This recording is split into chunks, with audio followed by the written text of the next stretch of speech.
Hey there, Sharon Horne-Ellstrom here, but you can call me Pajama Grandma. In case you haven't met yet, go ahead and put a hashtag pajama in the comments below so I know it's the first time you're being exposed to Pajama Grandma. Today I want to talk about and get your input on different ways of finding customers to supersize your business. Now, I'm working on a women's summit. It's going live next week, soft launch next week, big launch in 3 weeks because I want to spend a couple of weeks promoting it, but I want to make sure all the bugs are worked out of it and that everything goes smoothly next week. And I committed to myself that I would do it next week live. So I'm going to launch it next week. And then again, I want to spend a couple weeks promoting it to give it its fair share of publicity and information so that the right women can get there and actually encounter it, because the speakers and the interviews have been absolutely phenomenal. The topic of this Women's Summit is all about customers. So my brain is all in customer mode. So over the next couple of days, I want to talk about the best ways, offline and online, comparing offline and online strategies to, and I think the importance of using both.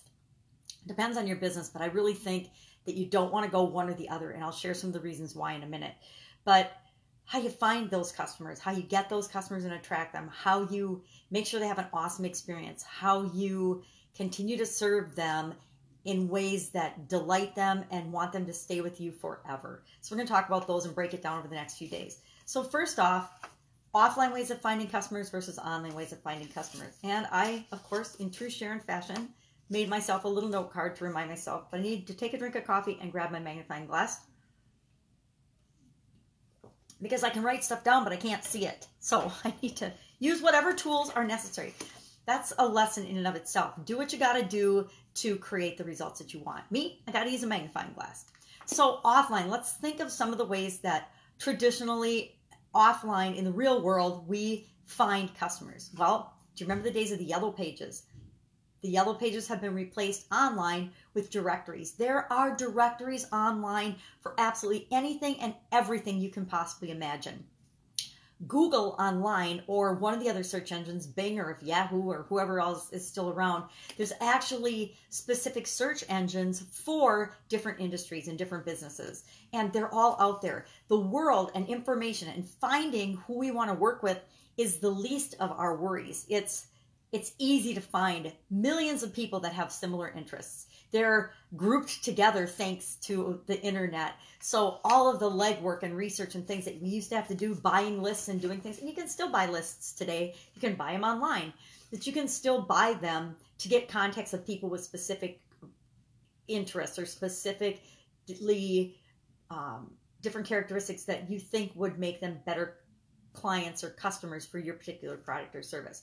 So, you know, almost everything that existed offline as a means of finding customers has an online component nowadays. And the advantage of the online component is often it's much less expensive and much quicker to find people and to reach them than the old traditional ways. Remember when you used to have to run magazine or newspaper ads? Well, now there's blogs and there's social media groups where people actually congregate together, and you can find those people. You can advertise instead of in newspapers and magazines on e-zines and blogs and people's newsletters and all kinds of electronic ways of delivering those messages. Direct mail, still really effective today, has been replaced by email. Email is getting less effective than it was. So what if you do a campaign that combines the two? Incredibly powerful. Emails and messenger bots, I kind of group them together because that's a written way of communicating. And again, messenger bots have only been around or have only been used mainstream for like within the last year. I remember last year about this time, and maybe a month or two down the road, is when I was starting to hear about and getting involved in understanding the power of messenger bots.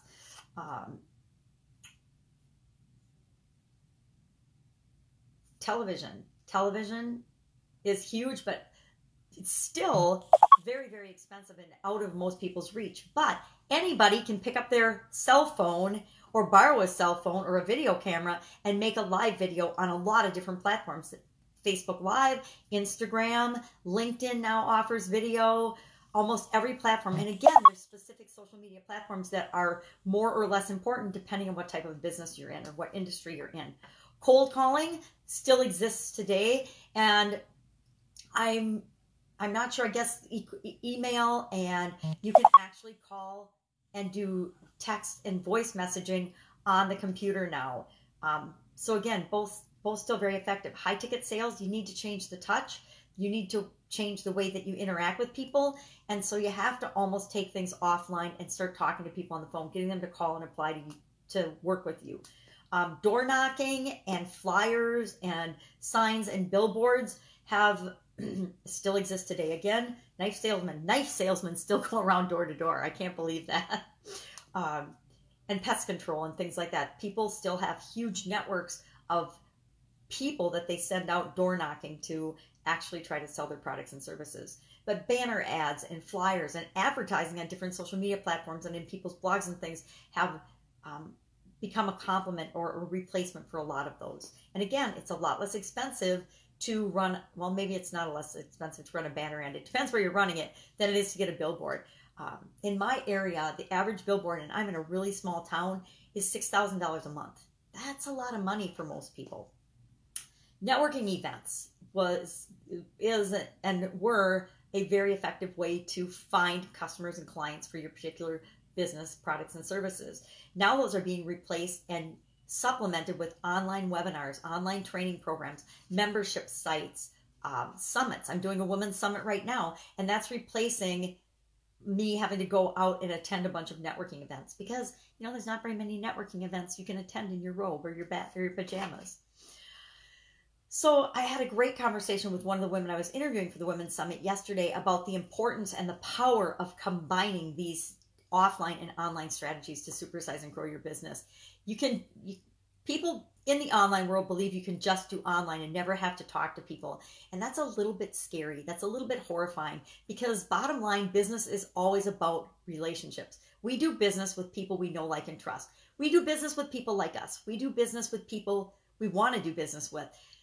All buying decisions are based on emotion and connection. And if you don't find ways to connect with people emotionally, you're never going to have the sales that you want. You're never going to create the business that you want unless you find a way to do that. And that is best served by combining the old school offline ways of delivering messages and reaching people and connecting with them with the power of the internet and the online virtual ways of doing that.